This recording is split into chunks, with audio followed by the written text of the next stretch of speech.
Record button pressed. So, Nintendo just revealed the full technical specifications for Switch 2, and I just finished recording a video on that of questionable quality. And one thing that's come up is we can now see how much processing power, system resources, juice, let's use that word, how much juice the Switch dedicates to actually running games and how much it dedicates to simply running the system itself. Whenever you or I wish to create a piece of hardware, you gotta decide how much of that juice goes towards the games and how much you kind of want to, you have to reserve some of it for the system's basic features, like the ability to suspend the software. Are you one of the systems that lets you suspend multiple pieces of software at once? The home screen, capturing footage, accessing the shop, basically anything that is not running an actual game. And this is probably pretty tricky. You want to strike a good balance because, obviously, we are gamers, TM. We like our games to run well. Naturally, developers are going to want to get as much juice as they can possibly get in their sippy cups to actually run the games, make them look and run really well. So you don't want to overshoot with the system juice. You don't want to reserve too much, and so developers don't have as much juice to work with. But you definitely need enough for the system stuff, especially if you want your system to run really well and have extra features and whatnot. And obviously the original Switch was very simple. Very, very simple UI, and even though it was simple, it still did not run super well. It was pretty sluggish. It got the job done. I'm almost surprised that we even had the ability to capture even 30 seconds of footage. That was kind of surprising. But naturally, it's the Switch 2. It's already a very safe iteration on the idea, so they didn't want the games to just look better and that's it. They wanted to introduce more. They wanted the system itself to run better. They wanted to introduce new features. That's how you make this kind of safe iteration feel a little bit more new, So yeah, basically now we've got a pretty good idea that basically the system reserves about a quarter of its juice for system functions. For some easier to decipher numbers, let's look at the RAM. The original Switch had a total of 4 gigabytes of memory. 0.8 of that was dedicated to system functions, and then the rest of it, the 3.2, that was for developers to use on their games. So with the Switch 2, now we have a total of 12 gigabytes of RAM, which is very nice. That's triple the memory. That's good. 9 of that is for developers to use on their games, and 3 of that is dedicated to system functions. Now, the ratio is pretty much the same, unless I'm doing the math wrong. I don't think I am. I think that is basically 1/4 of the juice in each case. And we see a similar story when we look at the spec sheet. We look at CPU system reservation, how many of the CPU's cores are saved for games and for system functions. The original Switch had 4 cores, 3 available to developers, 1 for the system, and then the Switch 2 has a total of 8, 6 available to developers, and 2 for the system. So again, basically a quarter, more or less. And yes, that ratio is still basically the same, but the consensus seems to be that ratio could have been not the same. It's not always a matter of taking a percentage of the overall power. Really, at this point, you just kind of have to choose, what features do you have, what features do you need to support, and it seems that saving an entire 2 cores and an entire 3 gigabytes of RAM just for system stuff is kind of a lot. And ultimately, I'm sure that the Switch 2 is going to run a lot better, the UI and everything. It is going to be a lot more slick. It's going to be clear that there's a lot more juice going into it, but for the most part, it's basically a guarantee that most of this extra juice is going to GameChat. Because if you look at all the new things that Switch 2 has to offer, apart from just probably just kind of running better, they haven't really introduced a whole lot of really big extra features. There's really not that much that the Switch 2 can do that the original Switch couldn't. Really, it's GameChat. That's the thing. That's the big new thing that your system is gonna want to do in addition to playing games it's gonna be GameChat. And the toll that GameChat is gonna take on the Switch 2 becomes even more apparent when we learn that apparently Nintendo has been giving developers a special tool that they can use essentially to simulate GameChat running on the system. So like if they've got a dev kit and they're making a game, but GameChat itself has not been turned on yet, the system hasn't launched, devs aren't able to just like pop it on and bring in all their friends, like that's not really how it works. So Nintendo has basically given them a tool that simulates the resource strain that will occur when GameChat is running. And that's when it's like, oh, this is clearly a thing. Like this clearly is important. When people are making their games, they really do have to keep in mind how much actual processing power they have and how their game might be affected by GameChat running. So obviously it is a thing, and so now we kind of have this worry that Nintendo is kind of limiting the Switch 2's capabilities by dedicating so much of these system resources to functions like GameChat. Like, no one can argue GameChat is it's a new feature.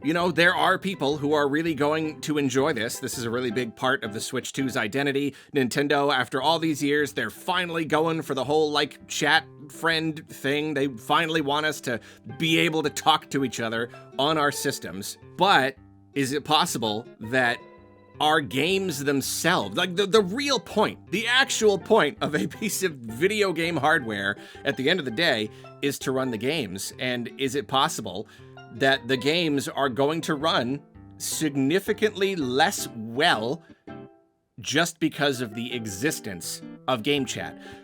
The system has to reserve all this juice just in case you want to use GameChat. Because I don't know, it might not be as simple as just like giving you the extra juice whether or not you're using GameChat. It is possible.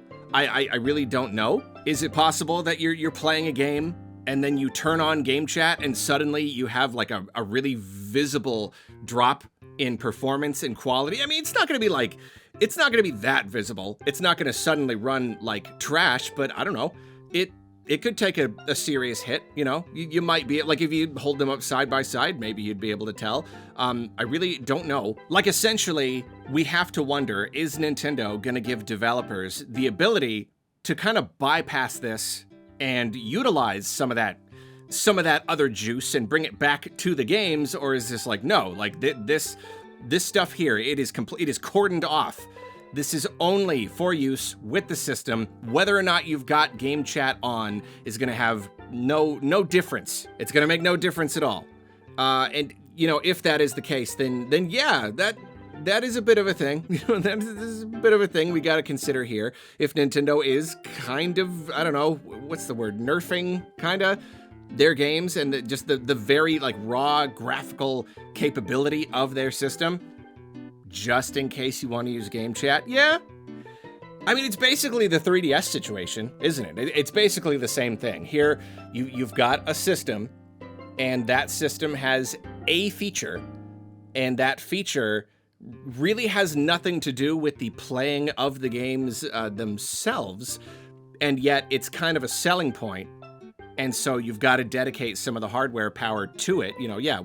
With 3DS, it was already a pretty underpowered handheld. But then in order for them to enable 3D, it had to render these images twice. So like, I don't know what the numbers were like. I'd be pretty curious to find that out. I don't know how much of the system's juice went to 3D, but like they basically had to reserve it so that at any time, if you pop on that slider, now you get two images.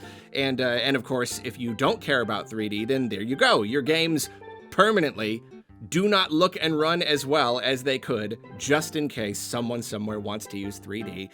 And yeah, it's frustrating. And like Pokemon, they got around this. They basically disabled the 3D effect so that they could squeeze more raw power from the thing and have better graphics and whatnot.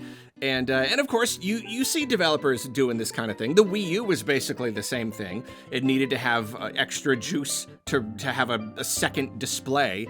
But there were some games, even first-party Nintendo ones, famously, Tropical Freeze Didn't even use the second screen, didn't even pretend, didn't even put like a basic menu on it. It just blacked it out. The devs were just like, no, we do not want this. So is it possible that their game was able to look a little bit better because they were able to, you know, kind of divert that juice to the game itself? Is that going to be an option here? I really don't know. As always, I really don't know much about all the technical stuff at all. However, this all is worth, I don't know, looking at, talking about. It is very interesting. And like, yeah, I don't know. Are they going to let people get around that? Or is this just going to be like an absolute requirement? Because yeah, that's the thing. Like GameChat is part of the system's identity. That's kind of like the thing. And like, you know, you don't want to be like the one game that can't do GameChat. You know, that's like the thing. We're all playing. It's a social thing. You know, your games market themselves through word of mouth. You gotta have the GameChat. But at the same time, if they were going to give developers options, is it possible that you could just enable voice chat and just disable the, because it's really just, it comes down to the video thing, like running the feed of all of the faces. I'm sure some processing power just has to go to like, you know, filtering out the faces, the green screen thing. And then of course, if you're all sharing screens and you're watching gameplay from all of your friends, like, could you just turn that off and just say, sorry, you can't use that feature in our game. In our game, you can still voice chat though, which is like as much as most people want anyway. That's already the standard for communicating with your friends while playing games online. So I don't know. And then again, is it possible that like you could be playing a game and then you turn on game chat and that like, then it diverts the resources and now the game isn't running as well? All the technical analyses of all these different games, are they going to have like, you know, it was handheld and docked. Now it's going to be handheld game chat on, game chat off, docked game chat on, game chat off. I really don't know. The problem with that is that then you're kind of like actively discouraging people from using it. You know, like I definitely feel that way. If I'm playing a game and I really care about it, I'm not going to want that hit to performance, you know, because I want to chat with my friends while playing. I'd rather just like bring up Discord or something. You don't want anything that discourages people from using this feature when, again, this feature is a really big part of the system's very identity. So ultimately, I'm torn. You know, like obviously it is a little bit disappointing, the idea that this system that we're gonna have for like a whole entire generation might be limited just in case you want to use game chat. Yeah, that is putting a lot of power into just one thing that not even everyone is gonna want to use. But I do also kind of get it, because from Nintendo's perspective, it probably does feel pretty important to kind of foster that unique identity. They have to constantly fight against the idea that the Switch 2 is boring and it's such a boring and safe iteration. Like they want game chat to be a thing. They want people to be using their cameras and getting into all sorts of silly fun with their game. Like it's the thing that they want right now, and they're gonna want developers to use it, you know? They're not gonna want to give everyone the option to just turn it off and then no one does it. And ultimately, if anything, the original Switch is what taught us that performance doesn't matter. Like it just doesn't. When it comes to sales, for the most part, it really doesn't matter if a game runs at a somewhat lower resolution and frame rate or anything, especially because like now, the Switch 2 is plenty powerful. Yeah, it could be more powerful. I guess there are more powerful game playing boxes out there, but like ultimately, even if the visuals and the frame rate and whatnot takes a little bit of a hit, just in case you want to use game chat, like some of us may grumble about it, but like it's not gonna matter. It's really not gonna matter in the long run. But like the identity is gonna matter in the long run, you know, from Nintendo's perspective. It's the experiences that they want to foster. You know, they don't want us to just play video games. In this case, they also like the idea of us sharing our video games and turning it into a big social thing. That's what they want to focus on right now. That is what's important to them, and they want to do anything they can to foster that kind of experience. especially because there's plenty of time for a Pro model to come later. I know you don't even want me to like mention the idea of a Switch 2 Pro right now, but like it was gonna happen on the original Switch. So now, unless something else happens that creates a bunch of hardware shortages and whatnot, I'm sure that we're gonna get like a, you know, a quote unquote Pro model of the Switch 2, and that one is going to be more powerful, and that one is going to be able to run games at higher resolutions and frame rates, even while using GameChat. I don't know, maybe they'll even give it like a patch that lets you run like the little like shared screen, you know, like right now it's like really, really low res and really choppy. Maybe even that will improve. Maybe the Switch 2 Pro will be so powerful, it won't even matter. There'll be plenty of resources to go around for anything and everything. Maybe, who cares? So yeah, again, I am personally a little bit torn. It is a little bit disappointing, but I do also understand where Nintendo is coming from. And like, even if I do like nice looking games, you know, I do. I like a nice sharp resolution. I like a nice buttery frame rate and whatnot. But I also do like having plenty of resources for the system stuff. I do like a system that itself just kind of feels good to use, doesn't feel like it's just scraping the bottom of the barrel to give me some basic features. I like the idea that the Switch 2 is going to have just a nice, clean, smooth UI. I like the idea I'll be able to just kind of turn on GameChat, do whatever I need to. In that way, it's kind of a luxury in itself, even if it's like overkill, even if it's more juice than the system should need. I don't know. At least it'll run well. Ultimately, we will see as the system launches and as more and more developers get their hands on it. And again, as we run more, you know, analyses and whatnot on the games themselves, this picture will become clearer. And so for now, I will stop talking about it and hit the stop button. Stop button on the recorder being pressed right now.